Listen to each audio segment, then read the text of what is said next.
This is the Investor Connect podcast program. I'm Hall T. Martin. I'm the host of the show in which we interview angel investors, venture capital, family offices, private equity, and many other investors for early stage and growth companies.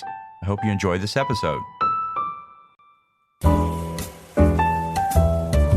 Investor Connect is a 501c3 nonprofit dedicated to the education of investors and startups for fundraising. Please consider donating $100 to the program to help others in their investor and entrepreneur journey. You can find the donate button on the investorconnect.org website. Well, hello, this is Hall Martin with Investor Connect. Today we're here with Wen Zhang, fundraising and startup advisor, pitch expert, professional speaker, founder, and CEO of INNW Institute, and host of the If Not Now, When podcast. The INNW Institute helps first-time founders to seasoned executives polish their pitch, develop the strategy, and execute a vision. Wen, thank you for joining us. Of course. Thank you for having me. Great. So where are you calling from today? Austin, Texas. Great. Me too as well, and glad to be here with you. So let's just get right into it. Tell us about your background. How did you get to where you are today? Yeah. About my background, first of all, my name is Wen. It actually means rainbow in the sunshine in Chinese. I am born and raised in China, in the southeast part of the country, in the mountain. And where I grew up, it's on the mountain. So therefore there's no internet, there's no cars, and there's no way out. And as little as I remember, I just always dreamed about one day seeing the world beyond the mountain. And my journey really began by one day visit a library. I found a cassette machine. If some of you viewers old enough know what cassette was, and that's how I decided that moment to teach myself English using a cassette tape to venture the world in the far west one day. And as you can imagine, I did not just fail one time. I not just failed two times, not just three, not four, not five, not six, not seven, definitely not eight. So 9 major failures in 4 years. When everybody think I'm crazy, I'm out of my mind. I came to America 11 years ago to start my quote unquote American dream.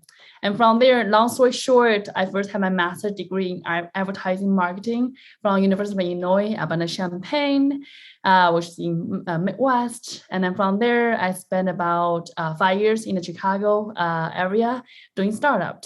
I first co-founded my first venture for 2 years, and then jumping another startup venture for another 3 years. So essentially a bunch of fun, all the hustling, all the excitement in startup world. But at the end of the year 5, I thought, you know what? I promised myself when I left the mountain, I'm going to go see the world. Now I see startup. I want to see an even bigger world. And that's how I left Chicago. I'm attend my MBA from Duke University in the next 2 years. And that's how I moved in Austin, Texas after that. And then I was part of a Dell technology company. I managed their 400 sales teams in North America, focused on about $320 million yearly portfolio, focused on go-to-market strategy, marketing, all the amazing aspect about learning how business run in a global level, which is just so exciting, so thrilling. And it's all well and amazing. And truly, it's a great company, amazing culture, and really great people. But at the end of the 3 years, I thought this is a great job. I'm just living someone else's lives. And that was a moment when, pandemic hit and really gave me a moment to just take a moment, take a step back, think about what do I really want to do? And the moment I first reflect about who am I, when I thought about whether it's when I was, stuck in a mountain and, dreaming about the world outside the mountain, or when I was in Chicago, hustling my own startup ventures. I think in my heart, in my soul, I'm always an entrepreneur who are always, dreaming about a different solution, wanted to be different. In the meantime, I also think of my skill set, my experiences. It's all around sales, marketing, strategy, and storytelling, business development. And that's how I combine my strengths along with my passion together. And that's why I do what I do today with INNW Institute. We help entrepreneurs raising capital through pitching. So essentially, we help startups tell story to get yes, whether it's yes from investors or yes from customers. So that is how I get here. Well, great. Well, tell us more about starting a business in this area. What do you see as the opportunity? Well, opportunities are endless. When I think about opportunities, it's all about who do you want to serve and what problem you are solving. And for me, when I think about what my own journey is, I just encountered so many incredible, talented, technical founders. He or she could be developer, could be scientist, could be engineer, could be all those amazing creators in their nature. And they are fantastic doers. But I just found that the challenge here is they have a hard time to articulate who they are and why they do what they do. In other words, shifting from the doer to entrepreneur with a sole purpose to inspire the audience is a different type of path. It's a different level of requirement that the founder need to develop. And that's where I see the opportunity. That's where I see how can I better serve, sharing my gift, sharing what I'm passionate about, supporting those dreamers, helping them make their dream, make their venture come true. So what's the challenge in starting a business like this one? Challenges, let's see. Of course, there are many, for me specifically, it's challenging because when I think about starting my journey, as you can tell, I'm a very passionate gal. I'm someone who I do what I say what I do, and everything I do, I thought about it for a long time, and that's just how I live. So when I started business, in the same time, my husband also started his business 2 days before I started mine, which is insane. You think about that for a second. Well, by the way, my husband is an engineer in nature, so he's someone who always plan everything is so thoughtful, so scheduled. And 2 days before I fully start mine, he come home, tell me, you know what? Guess what? I'm quitting tomorrow. I'm starting my own business. I said, sure. Right on, I'm here to support you. So I want to say the biggest challenging at the time was not only navigating this business part, but also navigating the relationship with a partner and also had a venture. And that was it's an interesting journey to say the least. So that was one of the biggest challenging on my own experience, in addition to navigating entrepreneurship journey, but also supporting a partner who are on the same path. And so what are the differences between your company and your competitors? That's a great question. First of all, one thing that we take high pride about is, we, most of the clients are through referrals or introductions internally. So in other words, we take our commitment very seriously. We don't just say yes to every founders. I tell folks that I only work with founders. I call it the founder market fit. I see founders who coming from years of experiencing exactly what he or she do. They are fantastic, good at their craft. I'm here just, putting cherry on the top and make sure helping them articulate their story in a compelling way. So in that way, it's not only they want to work with us, we also want to work with them. It's a yes, both ways. And that commitment is really important for me. And, that integrity and that speak about, the level of work that we deliver. So the past 6 months, we collectively raised about $10 million seed capital, which we take high price about. And I think to really answer your question directly, I think the one thing that differentiates us from rest is really how we take our client relationship very, very seriously. We don't think this is just an engagement. We see this as, I tell people, one is here for the win, and I don't win unless you win. And I know you don't win unless your investor win, unless your customer wins. And we are here to win all together. Let's create a bigger pie for everybody to win along the process. And that's how we set apart from rest. And so what advice would you give to someone that's entering this space? What do you tell them to do before they join? About starting their own business? Yes. Oh, great. Well, I would think it's really important for her or him to think about what do you really want to do? I think, we all talk about passion in a very philosophical way, but, entrepreneurship journey is definitely not easy. And having that passion, having that commitment, that determination truly are a huge important factor of being successful. So if I'll say one factor, just think about, is it really what you wanted to do? And is this really, are you have that right motivation? Think about why you do what you do. I think having a why is so important. And for me, I shared my story a little bit earlier about, why, how I come on this journey. And for me, my why is very clear. Today, we have this mission. We want to make 1 million pitch come true in our lifetime. Essentially, we want to make 1 million dream come true in our lifetime, because we see each and every founder is a dreamer on their own, and they are here to share their gift, share their passion with their soft software where they're everything they're developing to the world. And therefore, we are very connected to our mission and our why. And that's one of the key factors that help us to come this far. So I'm thinking if anybody who are also thinking about starting a business, in whatever endeavor you are thinking about, really think hard about what is your why and do you really passionate about this? And is this really who you want it to be? Great. Well, so what online information source do you find most helpful in your work? What do you find useful to help you in what you do?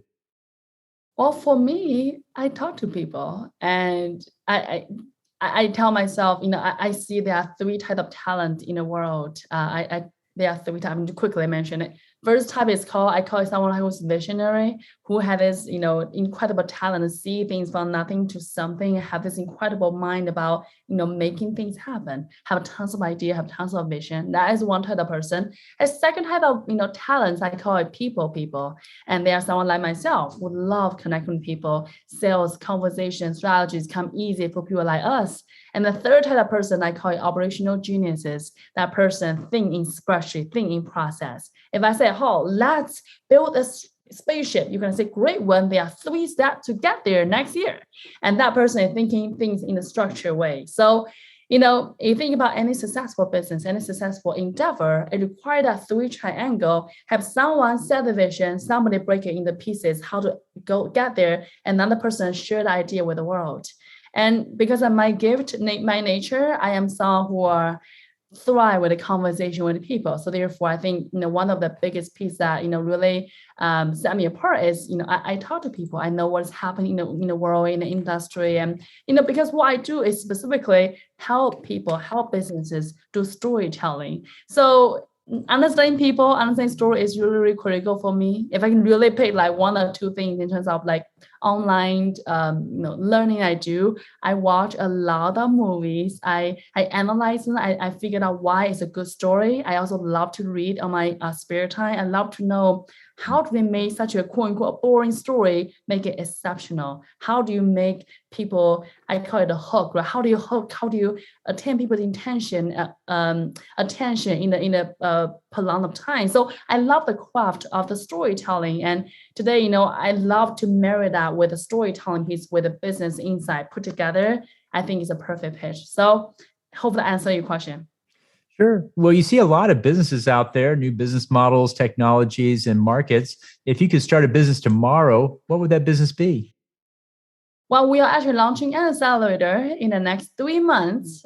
We are really excited. We want to build in the country one of the first and the best accelerator to focus on sales and marketing. Essentially, we're going to work with the founders, what I call technical founders, being through the program, helping them be even better at the way how they pitch, the way how they tell story to get yes from investment perspective as well as a sales perspective. So we actually, that is in the motion in the next 3 months. We also launching the fund in the next 6 months to support in the back end. But yeah, that's something that we are currently doing. But if you want me to come up with a new idea, I can also give you something else. If that is no, I think that's a great one as well. I think there's a lot of opportunity there for it. It sounds like you have a great start on it. So congratulations with that. But you're also a podcaster, and we have many podcasters who are listening today. What tips would you give those podcasters out there based on your experience? Podcaster. Well, I think first of all, podcast sounds really fun, and I know how you know this, but it's actually a lot of work. So if you do think about you want to start a podcast, you want to think about being a podcast yourself, really think about. I want to go back to my previous answer. Think about your why you wanted to do that. Was it something that truly